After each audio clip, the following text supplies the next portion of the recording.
세상에 떠도는 기묘한 괴담들. 첫 번째 이야기, 대구 칠곡 팔거천에서 언니가 실제로 겪었던 실화괴담. 저는 대구 북구 칠곡에 살고 있습니다. 그리고 이 이야기는 저희 언니가 겪은 일입니다. 칠곡엔 팔거천이라는 개천이 칠곡을 가로지르고 있습니다. 팔거천 중에서도 모 아파트에서 모 중학교로 가는 쪽은 밤에도 사람이 잘 다니지 않는 데다가 가로등도 적어서 밤길에 다니기엔 으스스한 곳입니다. 특히나 안개가 자주 껴서 더욱더 으시시해요. 그날따라 안개가 평소보다 심한 날이었는데 길에는 언니 외엔 아무도 없어서 서둘러 발걸음을 옮기고 있었습니다. 그런데 뒤에서 양쪽 손에 각각 어린아이의 손을 잡은 아주머니가 스쳐 앞으로 지나가더랍니다. 처음엔 아주머니가 갑자기 어디서 나타났나 싶었는데 그 아주머니가 분명히 앞질러 갔음에도 불구하고 계속해서 자신을 스쳐 지나감을 반복하더랍니다. 너무 무서운 나머지 뒤도 돌아보지 않고 달렸는데 이상하게도 안개 속에서 계속 헤매기만 하는 데다가 집으로 가는 길이 보이지가 않더랍니다. 정말 온몸이 땀으로 범벅이 될 정도로 정신없이 헤매다 보니 다행히도 집 근처였는데 시간을 보니 집까지 10분이면 도착할 거리를 1시간이 넘어 도착했더랍니다. 그 이야기를 저한테 이야기했지만 저희는 현실 자매인지라 언니가 절 겁주려고 장난치는 걸로 듣고 넘겼습니다. 그로부터 며칠 뒤 저는 막내 동생과 함께 새벽에 목욕탕을 갔습니다. 목욕탕에 가는 길에는 팔거천이 있기에 저도 그 길을 지나가게 되었습니다. 그날도 연기 안개가 자욱했는데 제 동생은 남자친구와 통화한다며 뒤에 멀찍이 떨어져서 걸어오고 있었습니다. 저는 혼자 먼저 걷고 있는데 갑자기 뒤에서 양손에 어린아이의 손을 잡은 아주머니가 뒤에서 나타났더라고요. 처음엔 내가 못 봤나 보다 생각하고 그냥 지나가는데 분명 아줌마는 앞질러 나갔음에도 불구하고 몇 분 후에 제 뒤에서 다시 나타났더라고요. 처음엔 우연의 일치라고 생각했는데 또 아줌마는 앞질러 나갔음에도 제 뒤에서 나타났습니다. 너무 놀라서 기절하기 직전 누군가 제 어깨를 꽉 움켜쥐는 것이 느껴졌습니다. 깜짝 놀라 뒤를 돌아보니 저보다 더 하얗게 질린 채로 당황해 있는 동생이 서 있었습니다. 그리고는 저를 쳐다보며 말하더라고요. 언니, 왜 자꾸 제자리에서 맴돌아? 무섭잖아. 두 번째 이야기, 수련회에서 겪은 섬뜩한 여고생 귀신 이야기. 내가 고1 때 시험이 끝나고 즐거운 마음으로 수련회를 갔었어. 물론 즐겁게 다녀오진 못했지만 말야.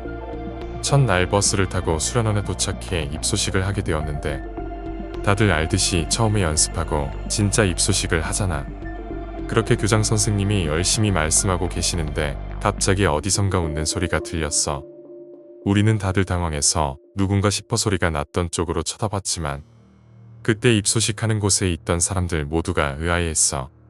우린 남고였기 때문에 남학생들 뿐인데 분명히 웃는 소리가 여자아이였거든.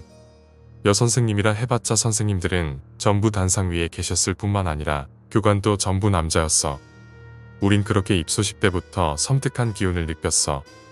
일단 그 일이 지나간 뒤 그날 저녁이 오고 가장 넓은 방을 받았던 우리 방은 학교의 양아치들이 와서 자기들 방으로 우리 반 아이들을 쫓아내고 자기들이 겪은 야한 이야기들을 하기 시작했어. 나도 열심히 듣고 있는데 그중 한 명이 갑자기 저기 봐봐 창문에 여자 있다라고 말했어. 우리가 당시 2층이었는데 창문 정면을 통해 멀찍이 보이는 3층 창문에 여자애들 방이 보였어. 여자애들이 이리저리 왔다 갔다 하는 모습이 보였고 우리는 조심히 소리를 질러 불렀어. 소리를 들은 여자애들이 이쪽을 쳐다보더니 손을 흔들며 인사를 해주더라. 그리고 여자애들이 우리 보고 우리 방을 놀러와도 괜찮겠냐고 소리를 질렀어. 우리는 빨리 오라고 했는데 그 순간 갑자기 여자애들이 있던 방에 불이 팍 꺼지더라. 우리는 소리 지르다 교관한테 들켰나 싶어서 재빨리 창문을 닫고 자리에 누웠어. 자리에 누워서는 여자애들이 오기만을 기다리며 3층에 여고가 온 것 같다는 이야기를 하며 잡담을 했어. 당시 방에 2층 침대가 있었는데 2층에 누워서 잡담하는 도중에 누가 내 발목을 잡고 끌어내리려고 하는 거야. 난 어떤 놈이 장난치냐며 발목을 봤을 땐 아무도 없었어. 난 처음엔 누가 도망쳤나 보다 생각했는데 결국 우린 이야기를 하다 잠들게 되었어. 한참 자고 있다가 일어나니까 옆에 친구가 얼굴이 눈물 범벅이 되어서 자고 있는 거야. 그래서 깨웠더니 가위에 눌렸다며 덜덜 떠는 거야. 가위 내용은 이러했어. 한참 자는데 방문 소리가 나길래 교관이 자고 있나 안 자고 있나 확인 왔나 싶어 생각하고 슬쩍 눈을 뜨길래 여자애가 4명 정도 들어오더란 거야. 그래서 몰래 오려다가 늦었나 싶어서 일어나려는데 몸이 안 움직이더란 거야. 그래서 그 여자애들을 다시 봤더니 애들이 정상이 아니더래. 다리가 부러져서 뼈가 튀어나오고 머리가 깨져서 피가 줄줄 흘러나오고 있는 그런 끔찍한 형상을 하고 있더래. 그러더니 2층 침대 위로 올라가더니 친구들 위해서 쿵쿵 뛰면서 자기들끼리 막 웃더니 가위 눌린 친구 눈앞까지 다가오더니 우리가 싫어? 라며 묻더니 얼굴이 막 일그러지기 시작하더래. 그리고는 친구 목을 부여잡고는 놀러오라면서 하며 소리를 악지르더랍니다. 그렇게 친구는 기절했고 해가 떴을 땐 아무도 없더래요. 그 이야기를 들은 저희는 무슨 그런 이상한 가위냐며 겁쟁이라고 비웃었습니다. 그리고 그날 아침 체조를 하고 밥을 먹은 저희는 여학생들을 찾으러 3층에 올라갔습니다. 근데 3층에 아무도 없길래 아직 아침 프로그램이 안 끝났구나 하며 다시 내려가는데 2층에서 반키 나눠주던 교관이 내려오는 저희를 보더니 너네 왜 거기 올라갔어? 라고 하길래 우리는 그냥 놀러 갔었다고 하고 3층 쓰는 여고는 어디 학교냐고 물었습니다. 그리고 교관이 한 말을 듣고 나서는 수련회 내내 덜덜 떨며 꼭 붙어 다녔습니다. 무슨 소리야? 여고는 없어. 그리고 저희는 혼날 것을 각오하고는 어제 있었던 일을 털어놓았더니 난감한 표정으로 한참을 고민하다가 말하더군요. 그 건물이 기역자로 되어 있다 보니 안쪽 난간이 가깝게 붙어 있어서 여고에서 놀러 왔을 때 그 난간을 타고 이동을 했다더라. 근데 그 쇠창살이 떨어지면서 4명 정도 떨어져 죽었다고 하더라고. 그 이후로는 개들 봤다는 사람이 많긴 해. 세 번째 이야기, 울산 소녀의 서울 자취 중 겪은 충격 사건. 난 울산이 고향이고 대학 때문에 서울로 올라왔어. 1학년 1학기엔 기숙사에서 지냈지만 기숙사 통금 시간 등으로 너무 갑갑해서 결국 학교 앞에서 자취를 하기로 결정했어. 문제는 방값이 만만치 않다는 것이었는데 주위 지인들의 이야기를 들어보니 학교 바로 앞이 아니더라도 115분 정도 걸어가면 주위도 조용하고 월세도 10만원 정도의 저렴한 방들이 있다는 것을 알게 되었어. 그래서 학교 앞 부동산이 아니라 친구가 추천해준 지역에 동네 부동산으로 향했어. 그날은 오전 강의만 있어서 강의 끝나고 방을 보러 가겠다며 부동산에 연락을 해두었고 아주머니도 그러라고 했어. 부동산에 도착해서는 원하는 가격대의 방을 이야기한 뒤 아주머니의 경차를 타고 방을 둘러보기 시작했어. 총 5개 정도의 방을 보기로 했는데 5개의 방 모두 마음에 드는 방이 없었어. 대부분이 공과금이나 기타 비용이 너무 심하게 나왔기 때문이었어. 그렇게 다시 부동산으로 돌아갈까 했는데 아주머니가 잠시만 기다리라며 어딘가로 전화를 거셨어. 그리고는 거기 방 조만간에 뺄 거라 그랬죠. 그럼 지금 학생 한 명이랑 보러 갈게요. 등의 이야기를 하다 전화를 끊으시고는 마침 좋은 방이 있는데 거주하는 학생이 조만간 이사 간다고 했던 게 생각났다며 거기 방을 보자고 하셨어. 이야기를 들어보니 공과금, 전기세, 가스비 등이 엄청 저렴했고 위치도 괜찮았어. 그래서 나는 당연히 좋다고 이야기를 드렸고 아주머니는 분명 마음에 들 거라며 운전을 시작하셨어. 그렇게 도착한 방이 방지였는데 출입문이 조금 허술하다는 걸 제외하고는 건물 내부는 매우 깔끔했어. 방도 3개에다가 다른 방에 비해서 크기도 꽤 큰 곳이더라. 아주 예전에는 새 식구가 살기도 했다고 했어. 하지만 좀 오래된 건물인데다 외진 곳이라 가격이 싸다고 하셨어.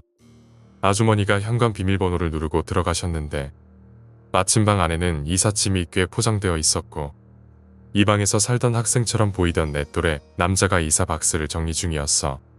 그리고 집주인은 안쪽으로 들어오라는 손동작을 했어. 여기 계약할 건 아니고 그냥 잠시 들른 거예요.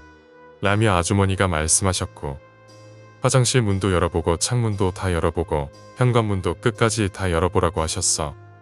이런 거 잔고장 있는 건 이사 오기 전에 확인을 해야 말썽이 없어요. 그래서 난 창문부터 화장실 문, 현관문까지 다 열었어. 그리고 환기 잘 되나 확인 좀 해보자며 아주머니가 잠시 열어두자 하셨어. 그리고는 아주머니는 나에게 공과금 설명을 천천히 한 번 더 해주셨어. 난 아까 들어서 알고 있다고 했고 아주머니는 이런 거 헷갈려하는 학생이 많다며 확실히 해야 한다고 하셨지. 그때 집주인 학생이 마실 거라도 좀 드릴까요? 라고 이야기를 꺼냈고, 아주머니가 그 공과금이 확실히 맞는지 모르겠네. 학생이랑 그거 확인 좀 해볼게요. 잠시만요. 라고 이야기하며 내 등 쪽을 밀며 문 밖으로 나갔어. 집주인 학생은 말없이 냉장고를 계속 뒤지고 있었어. 그리고 집 밖으로 나오는데 내 등에 올린 아주머니 손이 매우 떨리고 있는 거야. 현관문을 나서자마자 아주머니는 내 손을 잡고 얼른 차에 태우고 문을 잠그고 시동을 걸었어.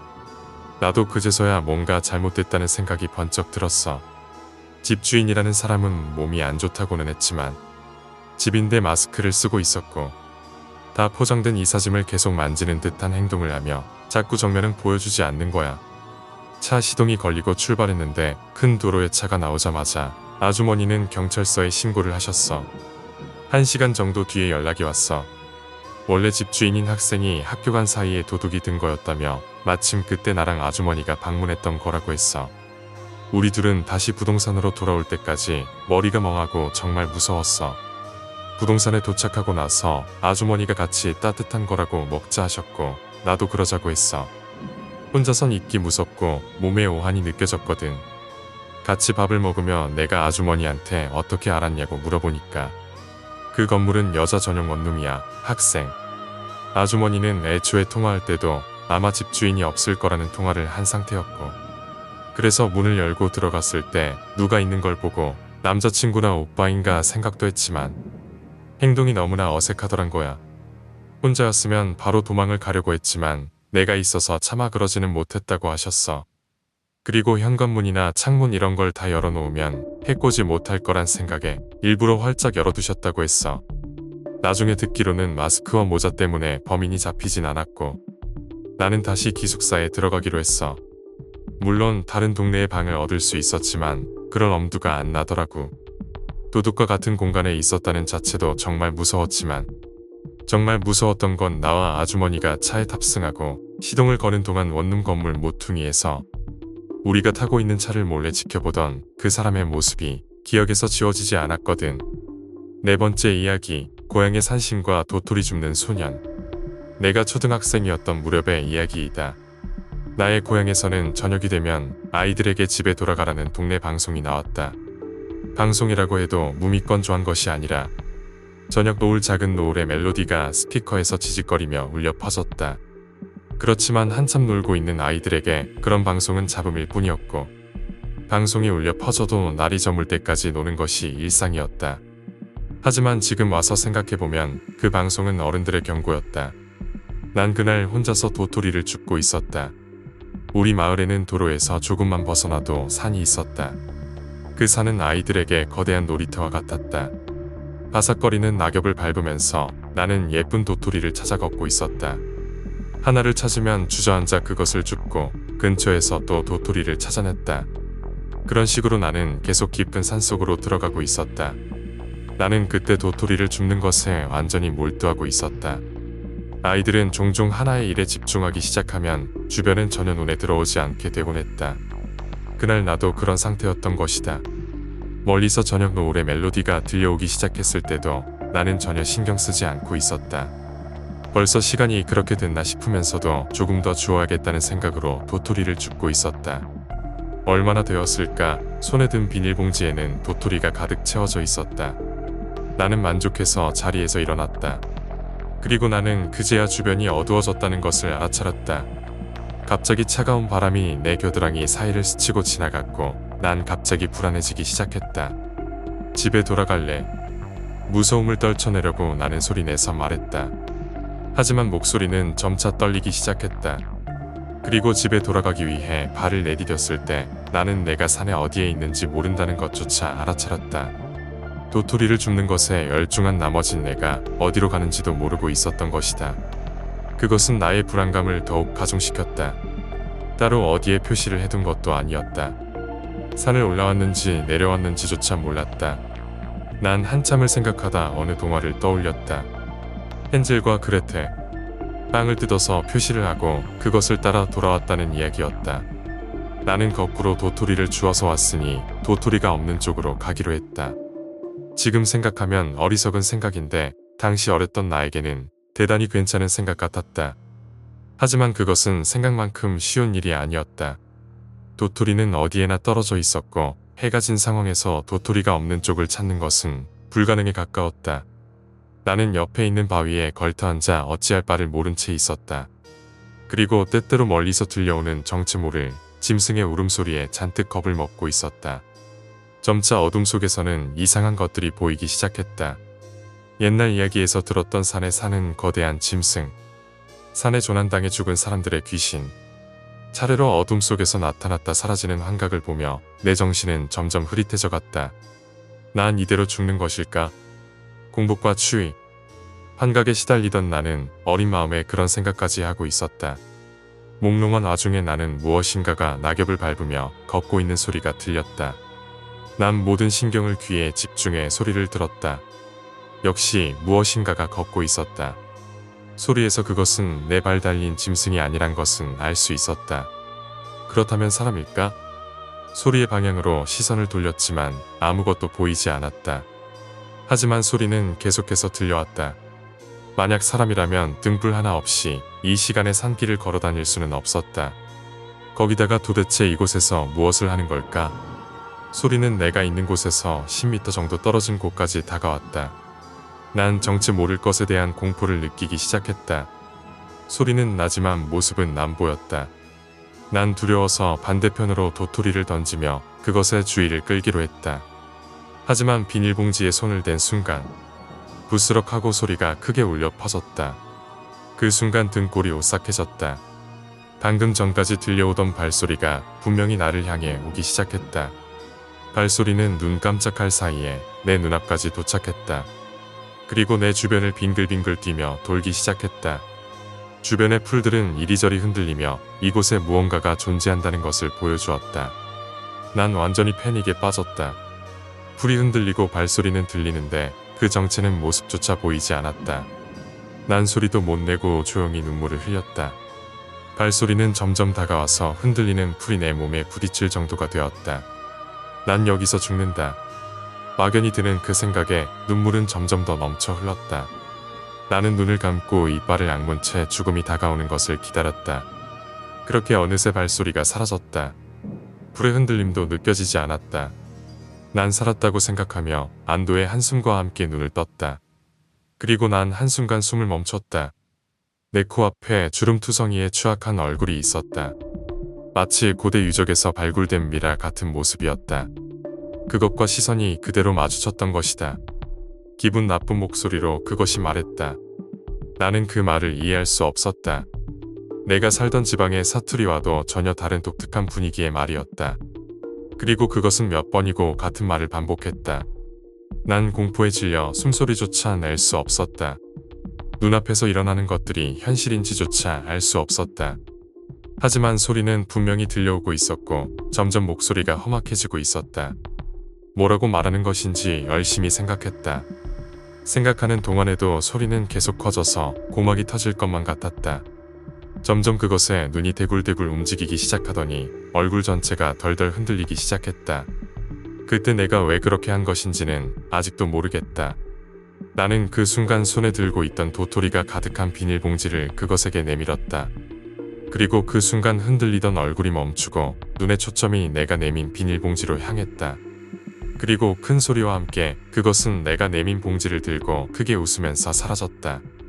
그대로 나는 공포에 잠도 이루지 못하고 그대로 아침까지 떨고 있었다. 내가 그곳에서 움직인 것은 아침 해가 뜨고 나서였다. 밤새 같은 자세로 앉아 있어서 다리가 저려서 움직이는 것도 힘들었지만 한동안 산속을 걷자 나를 찾고 있던 어른들을 발견했다. 나는 안심한 나머지 그 자리에 주저앉아 펑펑 울면서 어른들을 불렀다. 어른들에게 안겨 집으로 돌아오니 어머니는 밤새 울고 있었던 것인지 눈가가 부어 있었다. 아버지는 내 머리를 한 대 때린 뒤 울면서 나를 껴안았다. 머리는 아팠지만 드디어 집에 돌아왔다는 안도감이 느껴졌다. 나는 산에서 봤던 것을 부모님에게 이야기했지만 바보 같은 소리를 한다며 한 대 더 맞았다. 하지만 나중에 내가 산에서 봤던 게 무엇이었는지에 대해서 마을 안에 소문이 돌며 한 할아버지가 나를 찾아왔었다. 할아버지는 오래전부터 마을에 사셨던 분으로 우리 마을의 역사에 관한 책을 쓰고 계신 분이었다. 나는 할아버지에게 내가 봤던 것을 자세히 얘기하고 그것이 무엇이었는지 여쭤봤다. 할아버지는 생긋 웃으면서 그것이 산신이라고 말씀해 주셨다. 이 마을에는 먼 옛날 가을에 수확을 거두면 산신에게 감사와 함께 내년의 풍년을 기원하며 공물을 바쳐왔다는 것이다. 나는 그때 도토리를 내밀었다. 할아버지는 만약 그때 내가 도토리를 가지고 있지 않았다면 나를 곡물로 데려갔을지도 모른다고 하셨다. 오래된 일이지만 지금도 가을이 되어서 해가 빨리 저물 때면 그 산신의 모습이 생각나곤 한다. 5번째 이야기, 패밀리 레스토랑에서의 기이한 동행. 대학생이었던 때 내 친구 A는 사람을 놀리는 것을 좋아했다. 예를 들면 레스토랑에 모두 4명이 들어가서 점원이 4분이시네요 라고 하면 A가 심각한 표정을 지으며 잘 보세요. 5명인데요. 라고 소리를 치곤 했다. 꽤 끈질기게 장난을 치기 때문에 A는 정말로 뭔가 이상한 것을 보는 게 아닌가 싶기도 했지만 A는 사람들의 반응을 보곤 껄껄 웃을 뿐이었다. 주위 사람들이 몇 번이나 그만두라고 충고했지만 A의 장난은 멈출 기미가 보이지 않았다. 언제나 친구와 함께 식사를 하던 A가 모처럼 혼자 식사를 할 생각으로 가까운 패밀리 레스토랑에 가게 되었다. A는 창가 쪽의 자리에 앉았다. 곧 웨이터가 와서 물이 담긴 컵을 A 앞에 놓았다. 그리고 A의 앞자리에도 물이 담긴 컵을 놓았다. 빈자리였는데 A는 어라 하며 고개를 갸우뚱했다. 누가 여기에 벌써 앉아 있었나? 그럼 웨이터가 잘못 온 거겠지. 누군가 오면 그냥 비켜주자라고 생각했고 곧 웨이터가 주문을 받으러 왔다. A는 나폴리탄 스파게티를 주문했다. 가게에 자신을 제외하면 다른 손님이 없어서 A는 역시나 웨이터가 실수로 물을 따라 놓은 것이라고 생각했다. 잠시 후 나폴리탄 스파게티가 A의 앞에 놓여졌다. 그리고 A의 앞자리에도 놓여졌다. A는 잔뜩 화가 나서 웨이터에게 왜 나 한 사람뿐인데 2접시나 내놓는 겁니까? 라고 말하자 웨이터가 깜짝 놀라며 아까 전까지만 해도 2분이셨는데 라고 했다. 계산대의 점원도 A와 다른 손님 1명이 같이 들어왔다고 말했다. A는 단단히 화가 나서 가게를 나섰다. 이제 이런 장난은 그만둬야겠다고 생각했다. 그러나 그것은 시작에 불과했다. 어느 가게를 가든 A가 들어서면 점원이 꼭 한 사람이 더 많다며 계산하는 것이었다. 그것은 처음 갔던 패밀리 레스토랑은 물론이고 여행지의 가게에서도 마찬가지였다. 누구와 함께 가도 1명 더 많게 계산이 되는 것이었다. 심지어 만원인 열차 속에서도 A의 앞자리만 텅 비어있는 일까지 생겼다. 또 다른 누군가가 내 곁에 붙어 다닌다란 생각으로 A는 무서움에 밖으로 나갈 수 없게 되었다. 노이로제 기미뿐만 아니라 체중까지 줄어들며 마치 딴 사람처럼 바뀌어버렸다. 몇 개월 정도 A는 그 생활을 계속했다. 밖에 나갈 수 없는 것은 아니었다. 또 다른 누군가라는 존재를 상대하지 않으려는 노력이었다. A는 긴 시간이 지났으리만큼 그 존재가 떠났을지도 모른다고 생각했다. 그래서 오래간만에 밖으로 나가게 되었다. 오래간만에 나온 밥 같은 대단히 기분이 좋았다. A는 그대로 레스토랑에 들어갔다. 레스토랑 안은 꽤 사람도 많고 밝고 화사했다. A는 평범한 자리는 아직 조금 거리껴서 아무도 없는 카운터로 앉았다. 자신이 왜 겨우 이런 것으로 고민했나 싶을 정도로 상쾌한 기분이었다. 점원이 카운터에 앉은 A 앞에 물이 담긴 컵을 놓았다. 그리고 A의 옆에도 그 옆에도 물이 담긴 컵을 놓았다.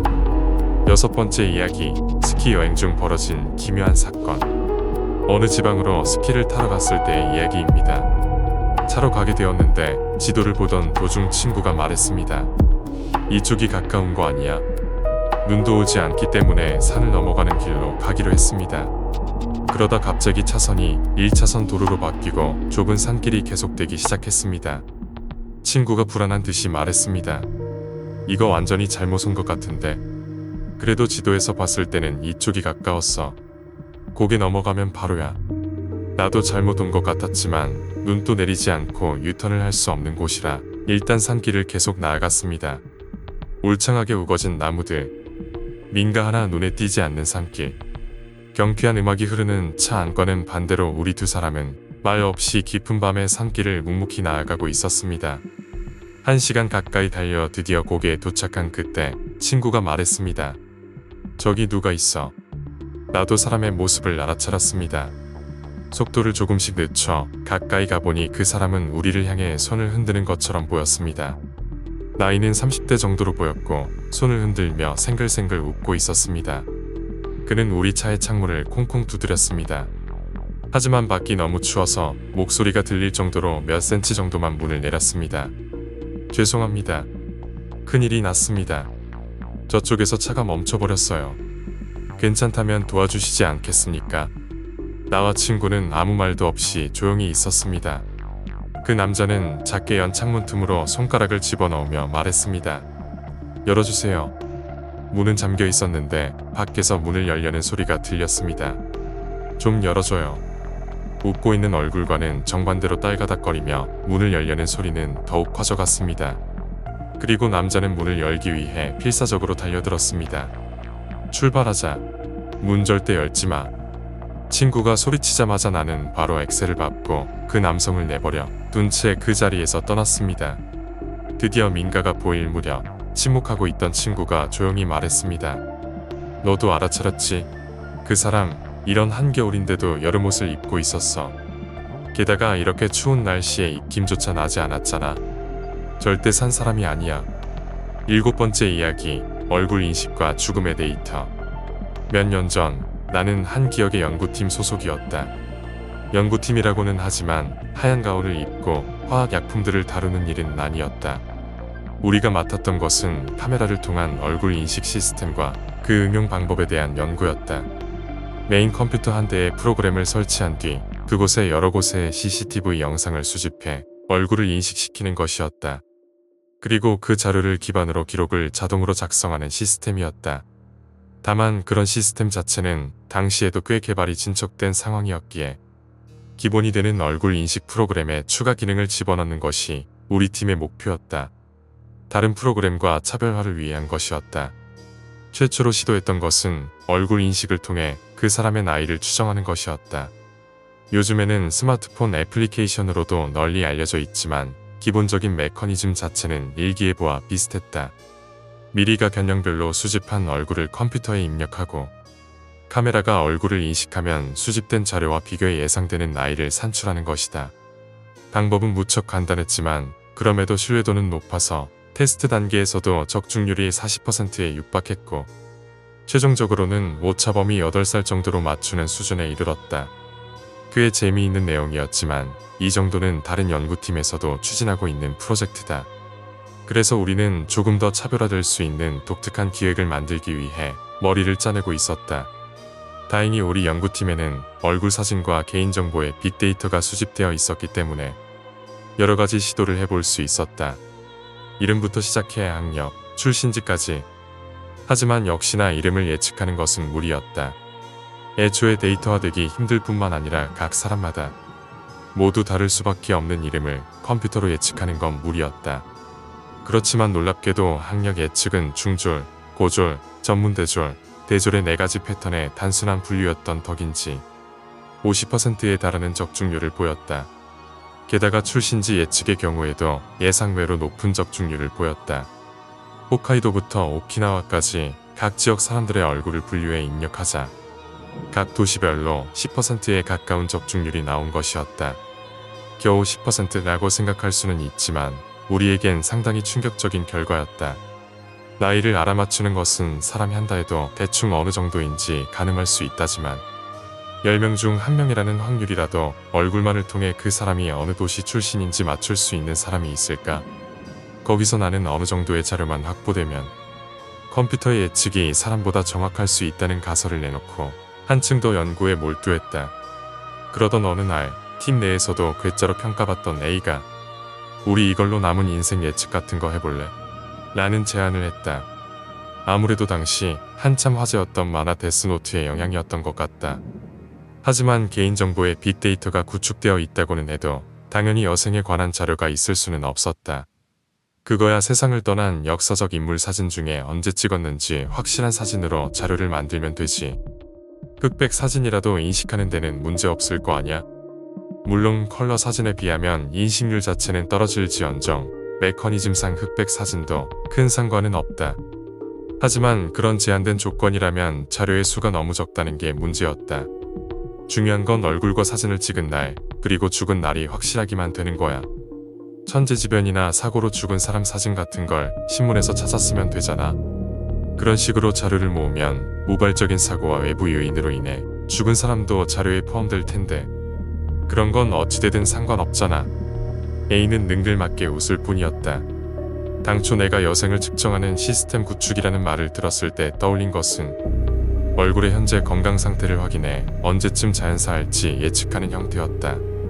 하지만 A가 생각하는 것은 아무래도 길거리 점쟁이나 하는 짓을 컴퓨터에 시키려는 것 같았다. 이미 세상을 떠난 사람의 사진을 도구로 사용한다는 것이 조금 꺼림칙했지만 그 무렵 우리는 연구에 몰두해 의욕이 넘쳤기에 곧바로 작업에 착수했다.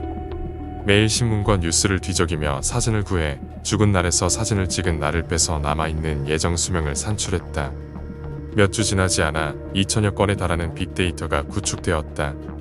이 정도라면 실질적으로 의미 있는 자료량에 도달했다고 판단한 우리는 시험 운용에 들어가기로 했다. 다만 그렇다고는 해도 정답이 있을 수는 없는 예측이기에 오차가 있는지 없는지 어느 정도나 오차가 나는지는 전혀 알 수가 없다. 맨 처음으로 시험 대상이 된 것은 바로 나였다. 시스템을 가동하고 카메라 앞에 섰다. 바로 얼굴에 초점이 맞춰지고 잠시 계산한 뒤 컴퓨터가 예측치를 뽑아냈다. 일본 남성의 평균 수명이 80세 전후이고 당시 나를 포함한 우리 연구진이 모두 20대 중반이었다는 것을 감안한다면 그럴듯한 예측이었다. 곧이어 다른 멤버들도 하나씩 테스트에 임했지만 샘플이 적었던 건지 아니면 애초에 계획 자체가 잘못됐던 건지 예측치가 천차만별이었다. 23, 112, 75, 42 편차가 너무 클 뿐만 아니라 상당히 터무니없는 수치였다. 그뿐 아니라 A의 경우에는 무려 0이라는 수치가 나와버렸다. 역시 컴퓨터에게 이런 수치화되지 않은 데이터를 예측하는 것은 무리였나 싶어서 우리는 낙담했다. 하지만 수작업으로 샘플을 2,000개나 모았는데 이대로 폐기시키기에는 너무 아까웠다. 우리는 일단 하룻밤 동안 로그 자동 생성 모드를 켜놓고 회사 서버에 들어오는 모든 CCTV 영상을 분석하게 프로그램을 설정했다. 다음 날 출근해 보니 화면에는 수천 건이 넘는 얼굴 인식 결과가 출력되어 있었다. 통계를 내보니 흥미로운 결과가 나왔다. 촬영 장소에 따라 추정되는 나이의 편차가 엄청나게 컸다는 것이다. 예를 들면 자료 영상 중 초등학교에 설치된 CCTV 영상의 추정 여생은 106년이었다. 전체 평균인 46년에 비해서 훨씬 높게 나온 것이었다.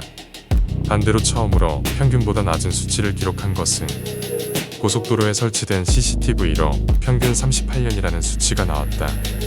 그런 식으로 평균 여생이 가장 낮은 곳을 검색해가니 두 번째로 낮은 것은 시내의 양로원이었다. 평균 여생은 15년. 그리고 최하위는 예상대로 병원이었다. 무려 평균 여생이 4년이었다. 하지만 잠시 생각해보니 뭔가 이상했다. 아무리 아픈 사람이 잔뜩 모여있는 병원이라지만 평균치가 겨우 4년인 건 이상했다. 가벼운 부상으로 잠시 입원한 사람도 있을 거고 단순한 감기 환자도 있었을 것이다. 무슨 내로라도 난 게 아닌가 싶은 생각에 나는 로그를 열어 하나씩 확인하기 시작했다. 그리고 그 충격적인 자료를 보고 나도 모르게 소리를 지르고 말았다. 어떤 서식으로 자료가 쭉 나와 있었다. 하지만 그 사이사이에 34나 50 같은 평범한 수치에 섞여 결코 존재할 수 없는 값이 있었던 것이다. 여생 추정값이 음수로 되어 있던 것이다. 혹시나 병원 쪽 자료만 잘못된 것이 아닌가 싶어 다른 영상의 로그도 확인해봤다. 음수로 뜬 값 자체는 모든 영상에서 두세 개씩 발견되었지만 병원 로그만큼 엄청난 숫자는 아니었다. 문자 그대로 해석하자면 여생 마이너스 3년이라는 것은 곧 죽은 뒤 3년 경과라는 것과 같은 의미다. 정상적인 양수 값으로만 평균을 내면 병원의 여생 예상치는 전체 평균보다는 낮지만 그래도 24년 정도의 수치가 나온다. 하지만 여생이 마이너스로 나온 자료가 극단적으로 많아서 여생의 평균치가 4까지 떨어진 것이다. 애써 냉정함을 유지하려 노력했지만 등 뒤로 식은땀이 흐르는 것이 느껴졌다. 그 후 팀원들을 모아 자료를 놓고 논의를 계속했지만 기분 나쁜 결론만 도출될 뿐이었다. 결론은 크게 두 가지로 나뉘었다. 애초에 여생을 추측한다는 것 자체가 불가능한 일이라 오차 범위가 말도 안 되게 커진 것 뿐이라는 것이 하나. 그리고 다른 하나는 우리 주변에 실제로 여생이 마이너스인 사람들이 태연하게 활보한다는 것. 당연히 상식적으로는 첫 번째 결론을 받아들일 수밖에 없었다. 윗선에서는 얼굴 인식을 통한 건강 상태 예측을 하고 있었다고 대충 보고서를 쓴 뒤 이 프로젝트는 그대로 폐기되었다. 다만 그 후 내게 이 프로젝트를 결코 잊지 못하게 만든 사건이 일어났다. 시스템 테스트 도중 여생이 0으로 나왔던 A가 그 테스트를 하고 1년도 채 되지 않아 정말로 세상을 떠났던 것이다.